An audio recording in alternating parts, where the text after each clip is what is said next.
Hallelujah. ಐದನೇದಾಗಿ ನಾವು ನೋಡಿಕೊಳ್ಳುವುದಾದರೆ ನಾವು ಶಾಪದ ಕುರಿತಾಗಿ ನಾವು ಕಾಣ್ತೇವೆ. ದೇವರ ನಾಮಕ್ಕೆ ಸ್ತೋತ್ರವಾಗಲ್ಪಡಲಿ. ವಿಮೋಚನ ಕಾಂಡ ಪುಸ್ತಕದಲ್ಲಿ 20ನೇ ಅಧ್ಯಾಯ 4-5ನೇ ವಚನವನ್ನು ದೇವರು ತನ್ನ ದಶಾಜ್ಞೆಗಳನ್ನು ಹೇಳುವಾಗಲೇ ಸ್ಪಷ್ಟವಾಗಿ ಆತನು ಹೇಳಿದ್ದಾನು.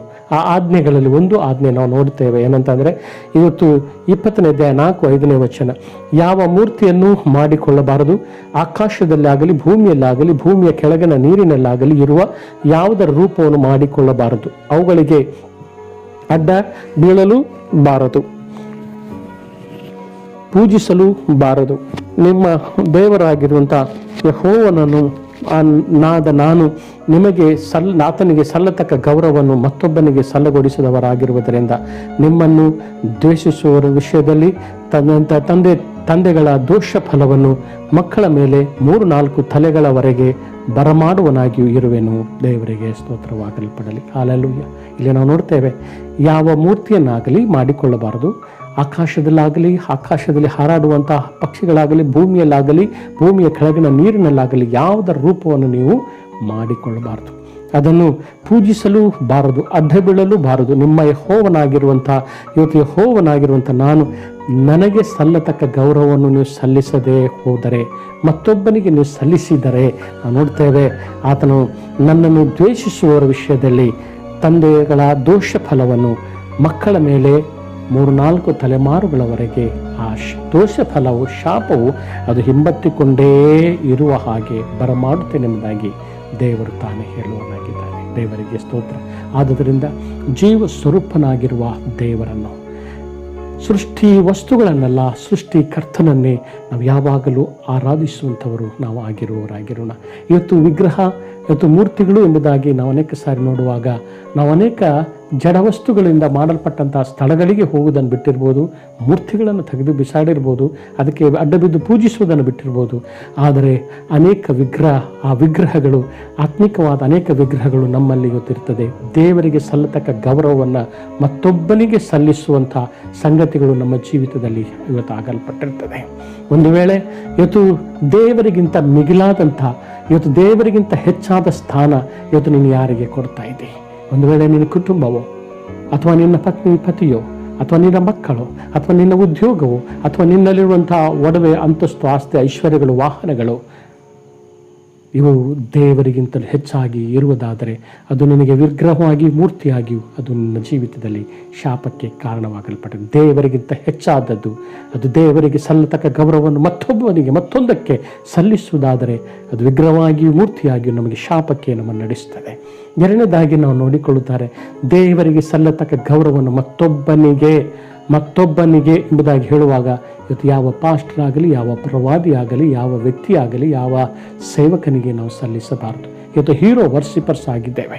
ಇವತ್ತು ಅವರ ಸಂದೇಶ ಅಂದರೆ ನನಗೆ ಬಹಳ ಇಷ್ಟ, ಅವರ ಪ್ರಾರ್ಥನೆ ಅಂದರೆ ನನಗೆ ಬಹಳ ಇಷ್ಟ, ಅವರು ಪ್ರಾರ್ಥಿಸಿದರೆ ಸಾಕು ನನಗೆ ಬಿಡುಗಡೆ ಆಗ್ತದೆ, ಅವರು ನಮ್ಮ ಮನೆಗೆ ಬಂದರೆ ಸಾಕು ನಮಗೆ ಸಂತೋಷವಾಗ್ತದೆ. ಹಾಲೆಲೂಯ.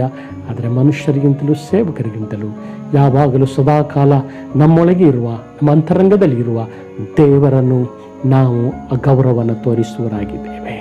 ದೇವರಿಗಿಂತ ಹೆಚ್ಚಾಗಿ ನೀನು ನಿನ್ನ ಸೇವಕನನ್ನು, ದೇವರಿಗಿಂತ ಹೆಚ್ಚಾಗಿ ನೀನು ಕೇಳುತ್ತಿರುವಂಥ ಪ್ರವಾದನೆಯನ್ನು, ದೇವರಿಗಿಂತ ಹೆಚ್ಚಾಗಿ ಈಗೋ ನೀನು ಸ್ಥಳವನ್ನು, ದೇವರಿಗಿಂತ ಹೆಚ್ಚಾಗಿರುವಂಥ ವ್ಯಕ್ತಿಯನ್ನು, ದೇವರಿಗಿಂತ ಹೆಚ್ಚಾಗಿ ನೀನು ಪ್ರಾರ್ಥನೆ ಮಾಡುವಂಥ ನಿನ್ನ ಶಕ್ತಿಯುಳ್ಳ ಒಬ್ಬ ಸೇವಕನನ್ನು, ಇವತ್ತು ಪ್ರಾರ್ಥನೆ ಪ್ರೇಯರ್ ಟವರ್ಸ್ಗಳನ್ನು ಇವತ್ತು ನೀವು ಮಾಡಿಕೊಳ್ಳುವುದಾದರೆ ಅದು ನಿನಗೆ ವಿಗ್ರಹವಾಗಿಯೂ, ಅದು ದೇವರಿಗೆ ಅಗೌರವವಾಗಿ ಇರುವುದಾದರೆ ದೋಷ ಫಲವು ನಮ್ಮನ್ನು, ನಮ್ಮ ತಲೆಯ ಮೇಲೆ, ನಮ್ಮ ಮಕ್ಕಳ ತಲೆಯ ಮೇಲೆ 3-4 ತಲೆಯವರೆಗೆ ಅದು ಹಿಂಬಾಲಿಸುವಂತೆ ಅದು ಆಗಲ್ಪಟ್ಟಿದೆ. ಬಹಳ ಜಾಗರೂಕತೆಯಿಂದ ನಾವು ದೇವರ ಮಕ್ಕಳಾಗಿ ನಾವು ಆತನನ್ನು ಹಿಂಬಾಲಿಸುವವರು ನಾವಾಗಿರಬೇಕು. ದೇವರಿಗೆ ಸ್ತೋತ್ರವಾಗಲ್ಪಡಲಿ. ಹಾಲೆಲೂಯ.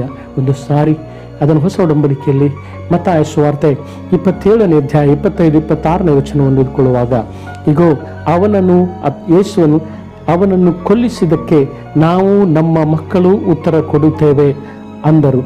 ಆಗ ಬರಬ್ಬನನ್ನು ಅವರಿಗೆ ಬಿಟ್ಟುಕೊಟ್ಟು ಯೇಸುವನ್ನು ಕೊರಡೆಗಳಿಂದ ಹೊಡೆಸಿ ಶಿಲುಬೆಗೆ ಹಾಕುವುದಕ್ಕೆ ಒಪ್ಪಿಸಿದರು. ದೇವರಿಗೆ ಸ್ತೋತ್ರ.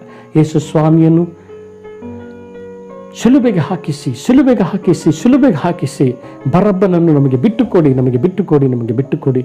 ಆ ಯೇಸುವಿನಲ್ಲಿ ಯಾವಾದವರು ನಾನು ಕಾಣುತ್ತಾ ಇಲ್ಲೆಂಬುದಾಗಿ ಹೆರೋದನು ಹೇಳಿದರೂ ಕೂಡ ಜನರು ಒಂದನ್ನು ಹೇಳುತ್ತಾರೆ, ನಮಗೆ ಗೊತ್ತಿಲ್ಲ, ಅವನನ್ನು ನೀವು ಶಿಲುಬೆಗೆ ಹಾಕಿರಿ, ಬರಬ್ಬನನ್ನು ನಮಗೆ ಬಿಟ್ಟುಕೊಡಿ.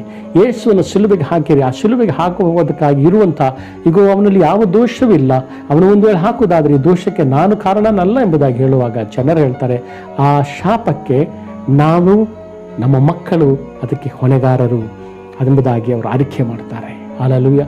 ಯೇಸುವನ್ನು ನಂಬದೆ ಯೇಸುವನ್ನು ಶಿಲುಬೆಗೆ ಹಾಕುವುದಕ್ಕೆ ಬಂದಿರುವಂಥ ಶಾಪ ಅವತ್ತು ಅವರಿಂದಲೂ ತಲತಲಾಂತರಗಳವರೆಗೆ ಇವತ್ತು ಹಿಂಬಾಲಿಸಲ್ಪಡುತ್ತಾ ಇದೆ.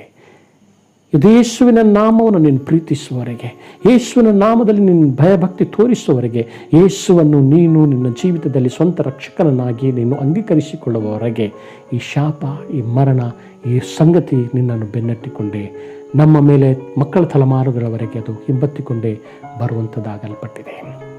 ಹಾಗಾಗಿ ಇದನ್ನು ಬಹಳ ಗಂಭೀರತೆಯಿಂದ ನಾವು ಇರುವವರಾಗಿರೋಣ. ದೇವರ ನಾಮಕ್ಕೆ ಸ್ತೋತ್ರ. ಯಾಕಂದರೆ ದೇವರ ಸ್ಪಷ್ಟವಾಗಿ ಮೊದಲಾಗಿ ಆತನು ಹೇಳಿದ್ದಾನೆ. ದೇವರ ನಾಮಕ್ಕೆ ಸ್ತೋತ್ರವಾಗಿ ಪ್ರಲಾಪ ಪುಸ್ತಕದಲ್ಲಿ ನಾವು ನೋಡ್ತೇವೆ 3ನೇ ಅಧ್ಯಾಯ 33ನೇ ವಚನದಲ್ಲಿ, ನರಜನ್ಮದವರನ್ನು ಬಾಧಿಸಿ ವ್ಯಥೆಗೊಳಿಸುವಂಥದ್ದು ಆತನಿಗೆ ಇಷ್ಟವಿಲ್ಲ. ಇವತ್ತು ವ್ಯಥೆ ಪಡುತ್ತಾ ನಷ್ಟ, ಶಾಪ, ರೋಗ, ವ್ಯಾಧಿ, ಕಳವಳ, ಇವತ್ತು ಗುಣವಾಗದ ರೋಗಕ್ಕೆ ನಾವು ಒಳಗಾಗ್ತಾ ಇದೆಯಾ? ಒಂದೇ ಒಂದು ಕಾರಣ, ಈ 5 ಸಂಗತಿಗಳು ನಮ್ಮನ್ನು ಬೆನ್ನಟ್ಟಿಕೊಂಡೇ ಇರುವಂಥದ್ದಾಗಲ್ಪಟ್ಟಿದೆ. ಆದುದರಿಂದ ಇವತ್ತು ದೇವರ ಮಕ್ಕಳಾಗಿರುವ ನಾವು ನಮ್ಮ ಮುಂದೆ ಆಯ್ಕೆಯನ್ನು ಇಟ್ಟಿದ್ದಾನೆ.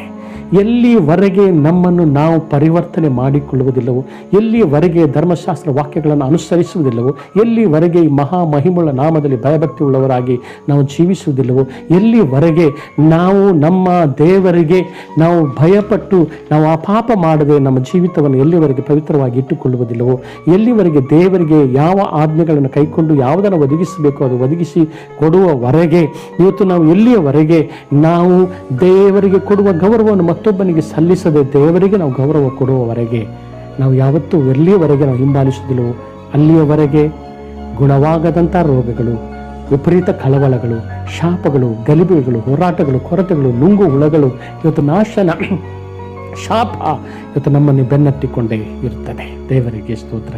ಈ ಲೋಕದಲ್ಲಿ ಇವತ್ತು ಯಾವ ಔಷಧಿಗಳನ್ನು ಸಿಂಪಡಿಸಿದರು, ಯಾವ ಸಂಗತಿಗಳನ್ನು ಈ ಪ್ರಪಂಚದ ಭೂಮಿಯ ಮೇಲೆ ಹಾಕಿದರೂ ಸಹ ಇವತ್ತು ಯಾವ ದೇವರ ವಾಕ್ಯದಲ್ಲಿ ಸ್ಪಷ್ಟವಾಗಿ ಹೇಳ್ತದೆ, ಈಗೋ ನೀ ವಾಕ್ಯದಲ್ಲಿ ಧರ್ಮಶಾಸ್ತ್ರದಲ್ಲಿ ಹೇಳದೇ ಇರುವ ವಿಧ ವಿಧವಾದ ರೋಗಗಳನ್ನು ನಿಮ್ಮ ಮೇಲೆ ಬರಮಾಡ್ತೇನೆ, ನಾಶವಾಗುವಲ್ಪಡುತ್ತದೆ ಎಂಬುದಾಗಿ.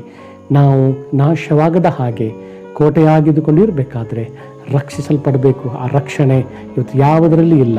ಇವತ್ತು ರಕ್ಷಣೆ ನಿನ್ನ ನಿರ್ಮಾಣಿಕನಾಗಿರುವ ಆ ತಂದೆ ಯೇಸುವಿನ ಹೆಸರಿನಲ್ಲಿ ನಮಗಿರುವುದರಿಂದ ನಾವು ರಕ್ಷಿಸಲ್ಪಟ್ಟವರಾಗಿ ನಾವು ಜೀವಿಸೋಣ. ಈ ವಾಕ್ಯಗಳ ಮೂಲಕವಾಗಿ ದೇವರು ನಮ್ಮನ್ನು ಆಶೀರ್ವದಿಸಲಿ.